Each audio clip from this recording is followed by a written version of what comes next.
You are listening to The Growth Signal. My name is Alyssa Nolte, And I'm Ethan Giffin. and we're going to get right into it. Ethan, what is your hot take? Oh, my hot take. I have many hot takes. My wife actually would prefer if I don't share most of those. But I think my biggest hot take is that most companies don't have a sales problem, is that they have a clarity problem. I love this conversation because it gets really to the root of what I am seeing across businesses, whether you're talking about sales or marketing or messaging or employee relationships or delivery. I think truly, maybe this is my hot take. If every company could just figure out what the hell they're trying to do, who they're trying to serve, and then stick to that like it's the most important lifeline they've ever had, we would all be in a much better place. But instead, we chase shiny things and we get muddled and we get muddled. So tell us more. How do we go from a sales symptom that is at the Yeah. which really the problem is clarity? Well, it's interesting. I'm 51, so I turned 50 about 14, 15 months ago. And so I started thinking about everything in my life, including my company. I have an 18-year-old e-commerce consultancy. And so we work in the mid-market with manufacturers and distributors. And I was very frustrated, actually. I was kind of taking stock of everything in my life. Like, what is the next act? Like, if I'm getting into the third act, what is that going to be for me? And I had a lot of frustration with my organization. We weren't growing the way we wanted. Many of our customers just couldn't afford my advice. Like, if that makes sense, like they just couldn't Right. afford the next steps to do what they needed to do, didn't have the resources, didn't have the money. And so I just found myself really disgruntled with where I was. And so I started looking at organizations that were maybe more trade based. I have some friends that are contractors that do roofs and do decks and do windows, and they're like single trade kind of companies. And I felt like, man, that's just so simple. I wish I could be that simple. And so I really started to break down and evaluate what are the projects that I enjoy, providing advice to clients on. And now I'm not doing the day to day work, but I'm engaged in helping them kind of on this journey and kind of giving, my 30, 25, 30, almost 30 years at this point of ecom advice. And it was like, I determined that, if I had, 50, 60 clients, that the top 15 or 20 of those gave me almost 75% of my revenue. And so, and then the bottom third of those really drug on us in Yeah. terms of expected more than what we could give them for what they were giving us. And I really started to think about that. And we honestly, we were a general e-commerce agency. It didn't matter what you wanted to do, as long as you had budget, we were willing to take it on. And so I really broke down and evaluated and said, hey, I really love helping manufacturing and distribution. I love helping companies that are at least 50 employees or more. Our sweet spot kind of goes up to 500. I really like that mid market. They've got enough resources, but there's just not a lot of bureaucracy. And I just started going through all of this in my mind. It was really interesting where I got to with it, and quite honestly, I decided, "Hey, we're gonna just do these things," and when we started in that path, it was challenging as a CEO for me to kinda give things up, right? It was Yeah. challenging to say, "We're not gonna do that anymore," right? Because I have ADHD, I'm, into everything, I Yes. have broad interests, and I said, "You know what? I just gotta give," and I don't know if I can drop an F bomb or not, but it's Hell yeah. I was like, "I gotta fucking, do something here. It's killing me." And so, we made the decision and started to pivot, and, within that, it just started to, snap together. It was like the entire thing, as we jettisoned, these things that, we just didn't make money from or that we didn't, psychologically, enjoy doing, as we jettisoned them, we just got freer and freer and freer.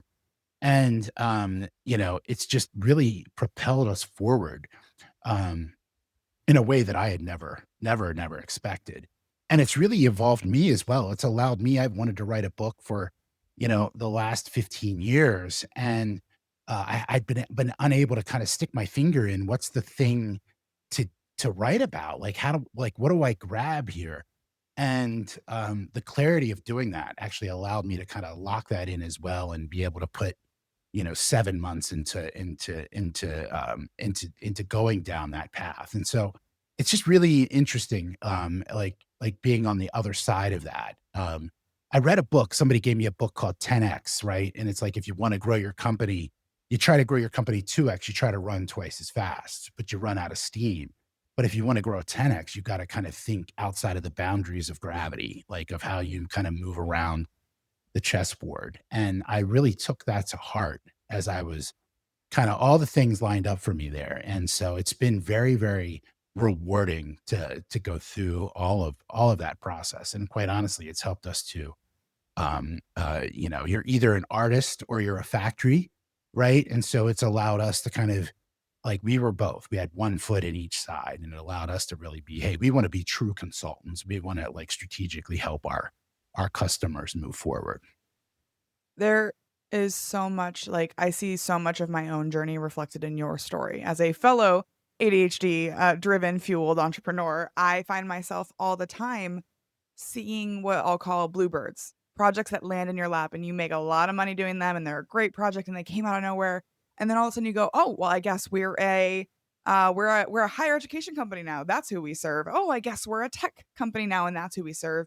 And rather than looking at it for an anomaly, a one-off, a bluebird, we call it who we are now because it felt good to have that big surprise win, and we kind of chase it in perpetuity.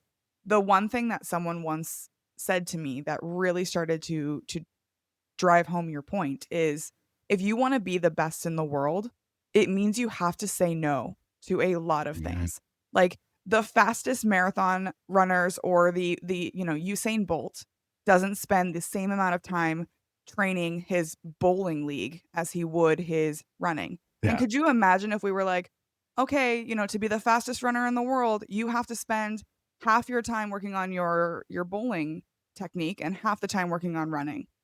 Nobody Yeah. would say that, and we would all would think it was insane, and yet a lot of business owners spend too much time on things that are not their core strength, the thing that they wanna be the best in the world at, and we wonder why we're not growing and being successful.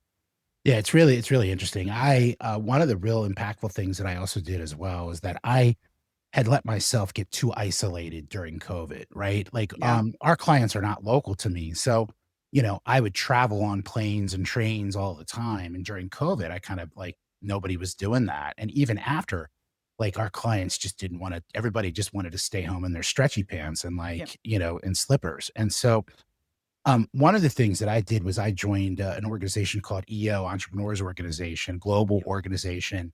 And Baltimore, based in Baltimore, and we've got a 50 plus person chapter.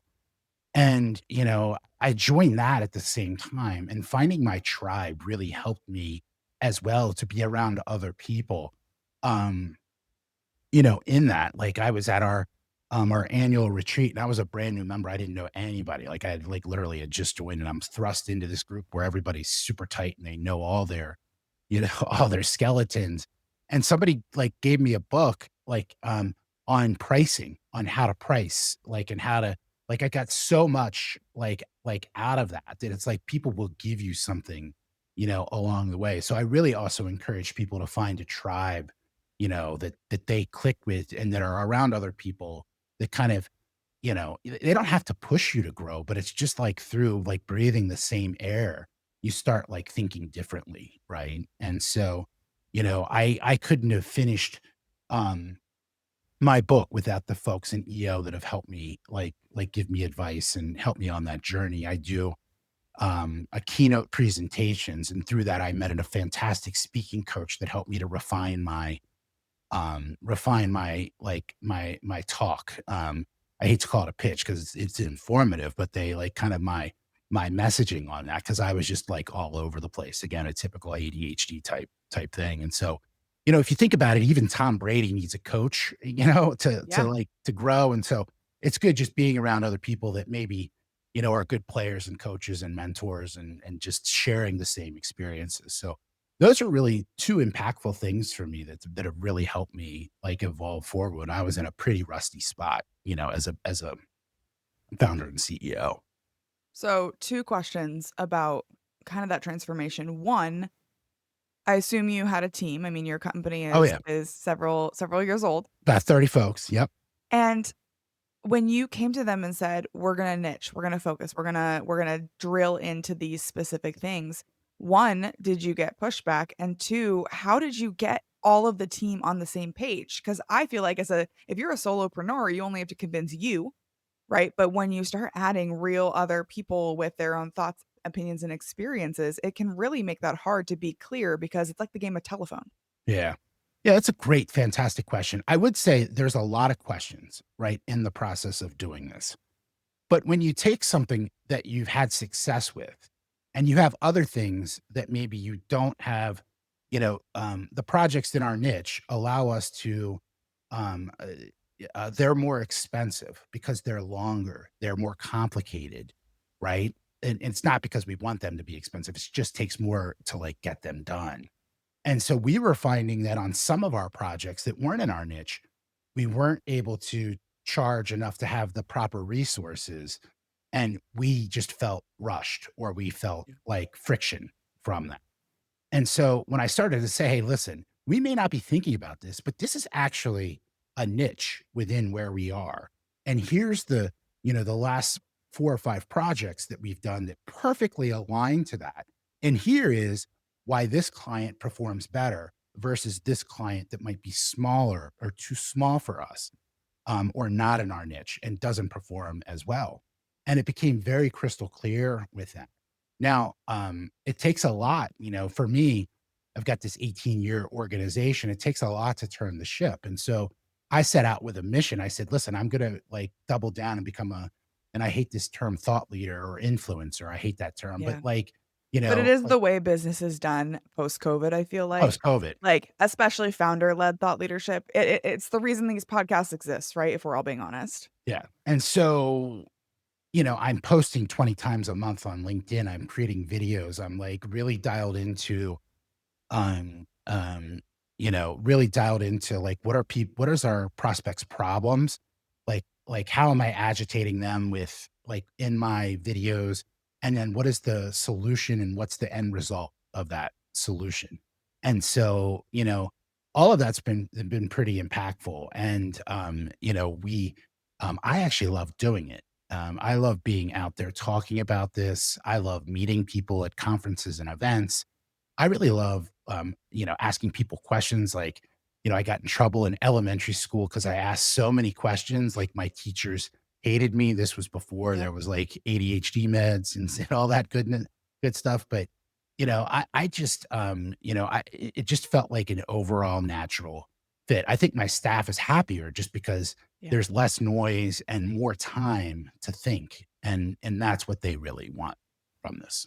It's so funny that you mentioned that. I have a whole, Substack called Alyssa Likes to Talk because that was the report card note that I got every teacher would comment on how much I like to talk, and I realized in college that for me to pay attention, I had to talk and participate. If it was, like, a passive experience, I would, like, drift off into ADHD dreamland and, like, be doodling all over my notebook, but if I was talking and engaging, I would retain the material.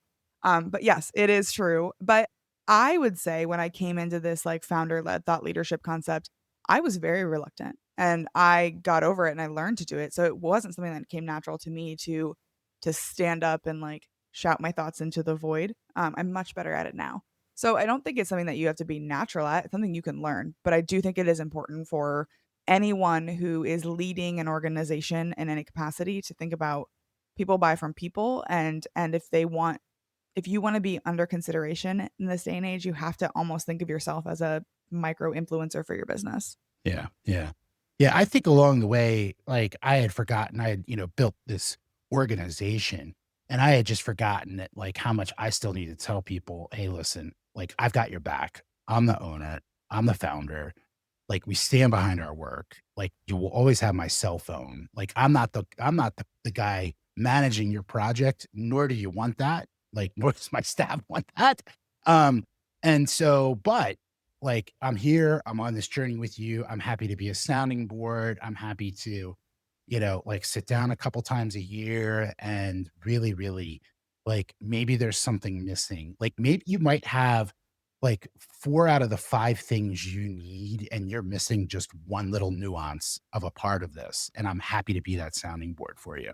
And it's been just wonderful. And I'm actually much happier. I'm a much happier person.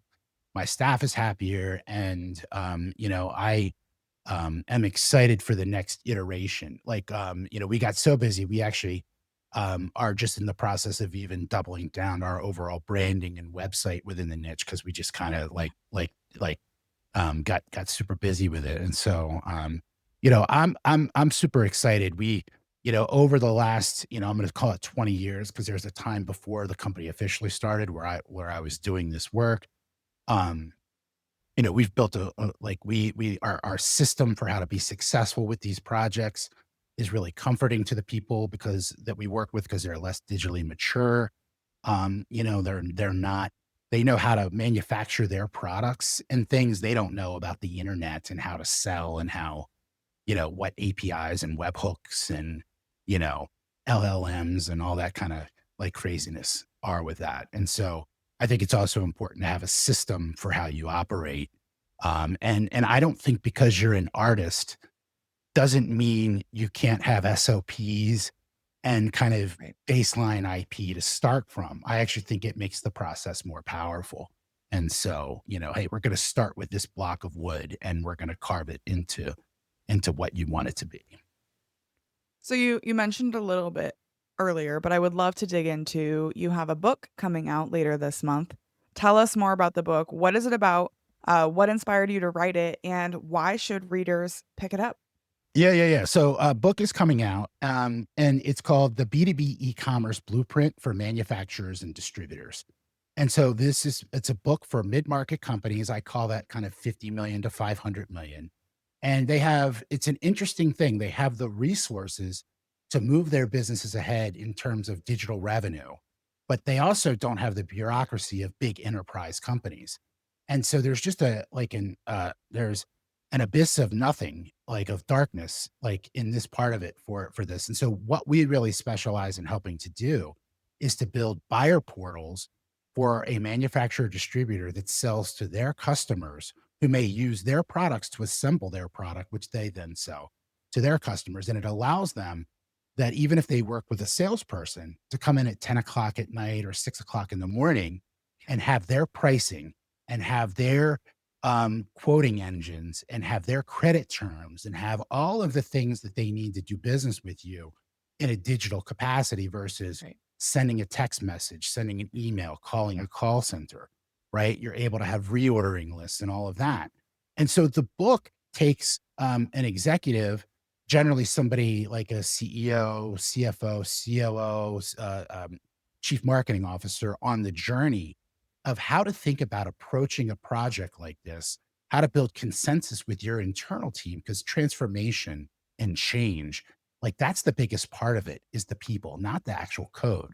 That's where people screw it up is the process and the people, not the actual writing of the code. And then takes them through that process of building the requirements, picking a software platform, picking an agency or technology partner to build it for you, and then piloting it with your customers, activating your customers, and then getting it into kind of a growth and optimization mode. And we think that companies, like at a minimum, should have 8 to 10% of their revenue. Again, this is for not a direct to consumer business. This is for a manufacturing wholesale distribution business, should have at least 8 to 10% of their revenue coming through a digital platform, if not more, greater than that. But that's the minimum.